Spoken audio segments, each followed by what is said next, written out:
నిన్న మే 13వ తేదీ జరిగిన సార్వత్రిక ఎన్నికలు ఆంధ్రప్రదేశ్లో స్ట్రైట్గా చెప్పాలంటే అహంకారానికి ఆత్మగౌరవానికి మధ్య జరిగింది. ఈ 5 ఏళ్ళు అన్నపూర్ణ లాంటి ఆంధ్రప్రదేశ్ని జగన్మోహన్ రెడ్డి అరాచక ఆంధ్రప్రదేశ్గా చేసేసాడు. చట్టాలని ఆయన కాళ్ళ కింద నలిపేసేసాడు. ఐఏఎస్ని ఐపీఎస్ని ఆయన కూలీల కింద మార్చేసుకున్నాడు. శాసనసభలో రాష్ట్ర ప్రజలు ఎన్నుకున్న చట్టసభలో శాసనసభ్యులు అందరు కలిసి ఏవైతే బడ్జెట్ సెషన్స్లో నిర్ణయాలు తీసుకుంటారో, అలొకేషన్స్ చేస్తారో వాటన్నిటినీ చెత్తబుట్టలో వేసాడు. ఒక చట్టసభ నిర్ణయాలకి విలువ లేదు, వ్యవస్థలకి విలువ లేదు, ప్రజాస్వామ్యానికే గొడ్డలు పెట్టు.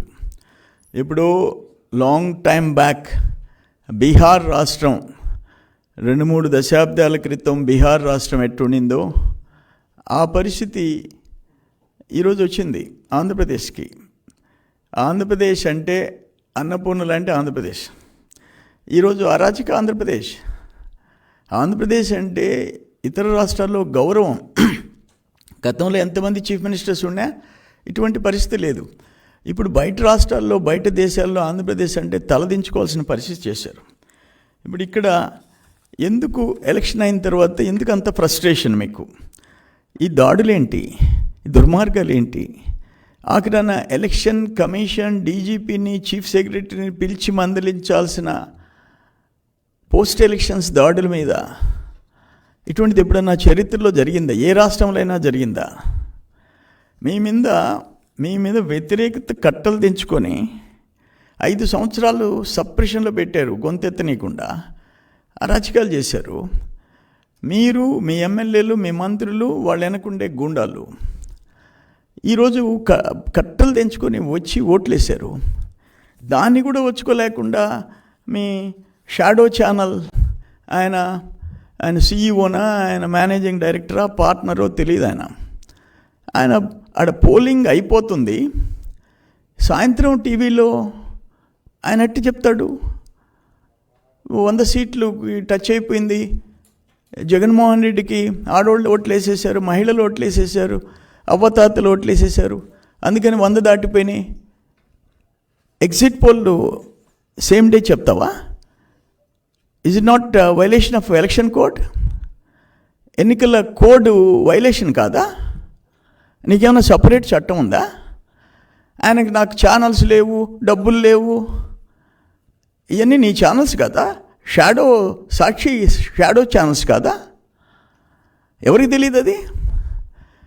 నువ్వు అది పేమెంటా లేకపోతే ప్రేమలు లేవు, పేమెంటే కదా.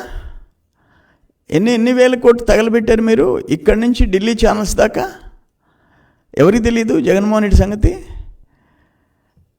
అల్టిమేట్గా నేనేమంటానంటే, ఇప్పుడు ఆడ దాడులు జరుగుతుంటే, దుర్మార్గంగా దాడులు జరుగుతుంటే మీరు వచ్చి ప్రతి దాడులు ఒకరి మీద ఒకరు అని మాట్లాడతారా? అంటే ఇప్పుడు జూన్ 4 తర్వాత గాంధీ మహాత్ములు ఉన్నారా? మీరు ఒక చెంప మీద కొడితే 2వ చెంప మీద కొట్టండి అని చెప్పేదానికి ఇక్కడ నాకు చూసామా ఇటువంటి పరిస్థితి? ఇది యూత్ ఏముంది, ఆడవాళ్ళు, వాళ్ళ తల్లులు, పెన్షనర్సు. ఒక యువకుడు హైదరాబాద్ నుంచో, బెంగళూరు నుంచో, అమెరికా నుంచో, చెన్నై నుంచో వచ్చి పట్టుదలగా ఓటేసిపోయినాడంటే సెలవు పెట్టి వాళ్ళ అవ్వతాతలను వదిలిపెడతాడా? వాళ్ళ అమ్మ నాయనలు వదిలిపెడతాడా? ఆ కుటుంబాన్ని ఓటేయనీయకుండా ఎడ్యుకేటెడ్, అవేర్నెస్ ఉండేవాడు. రాష్ట్ర భవిష్యత్తు ఎవరి చేతిలో ఉంటే రాష్ట్ర భవిష్యత్తు ఉంటుంది, బిడ్డల భవిష్యత్తు, ఉద్యోగాలు, ఉపాధి, పెట్టుబడులు, పరిశ్రమలు ఎవరుంటే ఉంటుంది అనేది వాళ్ళకి తెలుసు. అందుకని అక్కడి నుంచి వచ్చి సింగిల్ ఓటర్ కాదు, వాళ్ళ ఫ్యామిలీ. అందుకని ఇది దురదృష్టకరమైన బాధేస్తుంది. ఇప్పుడు మంత్రులు, ఎమ్మెల్యేలు దగ్గరుండి దాడులు చేస్తుంటే ఏం చేయాలా? ఇప్పుడు ఎగ్జాంపుల్ ఒకటి వినిపిస్తా మీకు. ఆయన గ్రేట్ అగ్రికల్చర్ మినిస్టర్. పాపం కొంతమంది తెలిసి తెలియక ఎగిరెగిరి పడుతున్నారు. 20 రోజుల తర్వాత మిమ్మల్ని దేవుడు కూడా కాపాడలేడనేటువంటి మంచిగా ఉంటే ఎంత మంచిగా ఉంటానో మీరు ఒకవేళ ఎవరన్నా ముచ్చట పడుతున్నారేమో,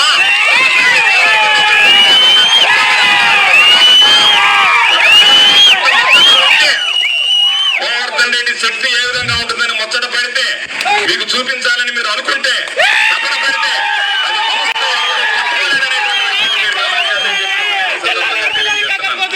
మంచికి ఎంత మంచిగా ఉంటానో చెడు తిరిగితే నేను ఏడడం మొదలు పెడితే ఈ గ్రామంలో కూడా ఉండకుండా వెళ్ళిపోయినటువంటి పరిస్థితి.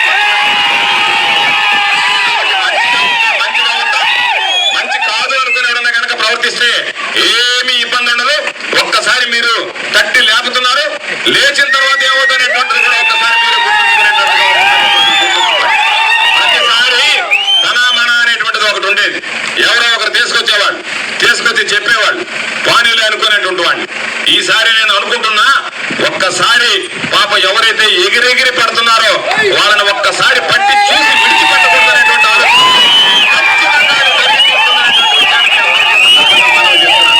మీ అందరికీ నేను చెప్పేది, ఈరోజు ఈ ప్రాంతాలకు సంబంధించిన సంబంధం లేనటువంటి వాడు రేపు ఇక్కడ ఉండేటువంటి వాడు ఒకడు బెంగళూరుకు పారిపోతాడు, ఇంకొకడు హైదరాబాద్కు పారిపోతాడు. మీరు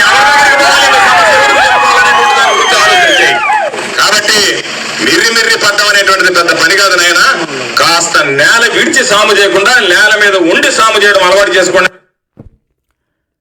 ఆయన ఇచ్చిన వార్నింగ్, 20 రోజుల తర్వాత తెలుగుదేశం వాళ్ళు ఎవరు స్థానికంగా ఉండలేరంట, బతకలేరంట. ఏంటిది? డెమోక్రసీ సచ్చిందా ఆంధ్రప్రదేశ్లో? ఏమనుకుంటున్నారు మీరు? అన్ఫార్చునేట్.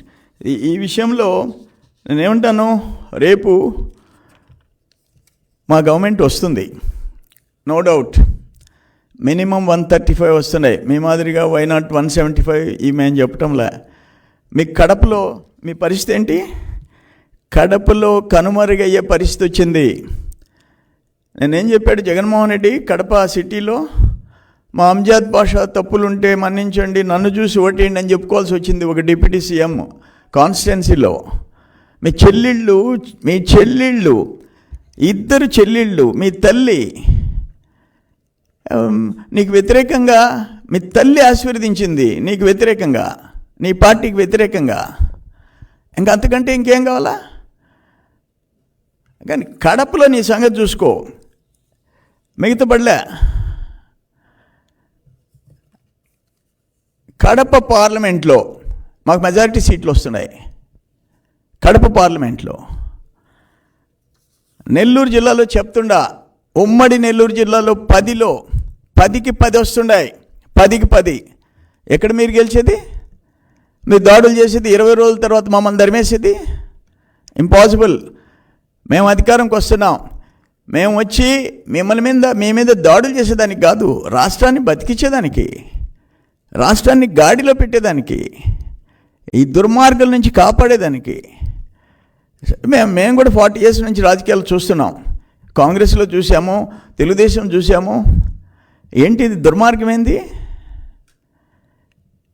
మీకు? అసలు ఆ మనిషికి ఉండాల్సిన గుణాలు లేవా? నీకు ఇక్కడ హృదయం లేదా? మనుషుల్ని సస్తా ఉంటే నువ్వు హ్యాపీగా ప్యాలెస్లో కూర్చొని ఎంజాయ్ చేస్తున్నావా? మీరు చీఫ్ మినిస్టర్కి ఉండాల్సిన గుణాలు నీకున్నాయా? కానీ మాకు కడుపు మండిపోతుంది. ఇప్పుడు సర్వేపల్లిలో ఎంతమందిని బయట నుంచి గూండాలను తీసుకొచ్చి తరిమి కొడతా ఉంటే పోలీసులు వచ్చేసి మేనమేషాలు లెక్క పెట్టుకుంటున్నారు. ప్రతి కాన్స్టిట్యున్సీలో ఎక్కడ ప్రశాంతంగా ఉంది వాతావరణం? కానీ ఫైనల్గా నేను చెప్పేది ఏంటంటే, కంట్రోల్లో ఉండండి. ఇంకో 17 రోజులు ఉంది కౌంటింగ్. ఒళ్ళు దగ్గర పెట్టుకొని ఉండండి, ఒళ్ళు దగ్గర పెట్టుకోండి. ఎమ్మెల్యేలు మంత్రులు అందరికీ చెప్తుండా, తమాషాలు కాదు. మేము మడిగట్టుకొని ఈ చెంప మీద కొడితే ఈ చెంప మీద కొట్టే దాన్ని కొట్టమని దానికి మేము గాంధీ మహాత్ములు కాదు. డెమోక్రటిక్ సిస్టంలో ఎలక్షన్స్ జరుగుతాయి, గెలుస్తాం, ఓడుతాం, ప్రతిపక్షం, అధికార పక్షం, అంత మాత్రాన కొమ్ములు వస్తాయా మీకు? నువ్వు సర్వనాశనం చేసావు. ఒక్క శాఖని బతికిలా అనుభవిస్తావు. రైతుల దగ్గర నుంచి, ఇరిగేషన్ సిస్టమ్ దగ్గర నుంచి, మైనింగ్ దగ్గర నుంచి, ఏ శాఖ బతికిందో చెప్పు. రోడ్స్ అండ్ బిల్డింగ్స్ దగ్గర నుంచి. నీకు ఎందుకు వేయాలి ఓట్లు? ఎవరు వేయాలి ఓట్లు? కొన్ని జిల్లాల్లో ఎత్తుక్కోవాలి నువ్వు సీటు. నెల్లూరు లాంటి జిల్లాలో సీటు ఎత్తుక్కోవాలా. మంచి గుణపాఠం నీకు చెప్తున్నారు, అనుభవించి తీరుతారు. ఇది నేను చెప్పినట్టు అహంకారానికి ఆత్మగౌరవానికి మధ్య ఎన్నికలు జరుగుతున్నాయి. 5 ఏళ్ళు నొక్కి పెట్టావు. ఎలక్షన్ కోడ్ వచ్చిందాకా నీ సర్వేలు నీకు అనుకూలంగా వచ్చినాయి. ఎలక్షన్ కోడ్ వచ్చిన తర్వాత సర్వేలు, అసలైన సర్వేలు బయట వచ్చినాయి. నీ సాక్షి సర్వేలు కాదు, నీ TV9 సర్వేలు కాదు. ఒక రకంగా ఆంధ్రప్రదేశ్ ప్రజలు ఓటు వేసేదానికోసం వెయిట్ చేశారు. ఫస్ట్ ఫేజ్లో రాలేదని బాధపడ్డారు. ఇది మాత్రం నేను సీరియస్గా చెప్తుండా, ఇప్పటికైనా మంత్రులు, ఎమ్మెల్యేలు కంట్రోల్ కాండి, లేకపోతే అనిపిస్తారు, డెఫినెట్గా అనిపిస్తారు జూన్ 4 తర్వాత.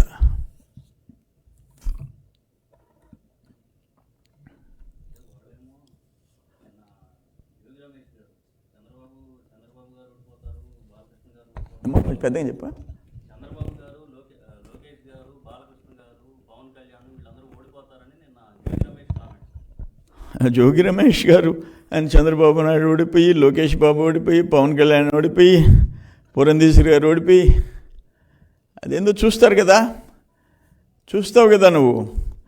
బాబు గారి ఇంటి మీదకి దాడికి తీసుకొచ్చినోడు కదా, రేపు చూస్తావు. వల్లభనేని వంశీ దగ్గర నుంచి అందరికీ ప్రజలు బుద్ధి చెప్తారు. వెయిట్ చేస్తున్నారు. జూన్ 4 దాకా వెయిట్ చేయండి. ఎవరు గెలిచేది, ఎవరు ఓడేది తెలుస్తుంది. మీరు చెప్పిన ఆ నలుగురిలో ఎవరు ఓడరు మీరు ఎత్తుక్కోండి. జిల్లాల్లో నేను చెప్పాను కదా, కడప పార్లమెంట్లో మీరు ఓడిపోతున్నారు, మాకు మెజారిటీ సీట్లు వస్తున్నాయి. ఎనఫ్, చాలా. మీ సొంత చెల్లెళ్ళని నీకోసం 3000 చిల్లర కిలోమీటర్లు ఎర్ర ఎండనక వాననక నీకోసం నిన్ను బతికిచ్చింది నీ పార్టీని. నువ్వు జైల్లో ఉంటే ఆమెను చంపేశావు. మానసికంగా, రాజకీయంగా.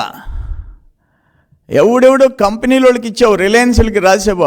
ఒక రాజ్యసభ నీ చెల్లెలకి షర్మిలమ్మకి ఇలాకపోయినావు. నీ మనస్తత్వం అది. మీ తల్లిని విశాఖపట్నంలో పెట్టి ఓడిపోతే మళ్ళీ ఆమెకు గౌరవంగా ఒక రాజ్యసభ ఇలాకపోయినావు. ఎందుకు పెట్టావు? ఫస్ట్ నువ్వు బతికిన దాకా తల్లి కావాలా, చెల్లి కావాలా? నువ్వు రాజకీయంగా అడ్డంగా బలిసిపోయిన తర్వాత ఆర్థికంగా వాళ్ళు పడలే. అది నీ తత్వం. అందుకని వీటన్నిటికీ మీకు పనిష్మెంట్ 13 జరిగిపోయింది. జూన్ 4 తెలిసిపోద్ది. ఓకే అమ్మా.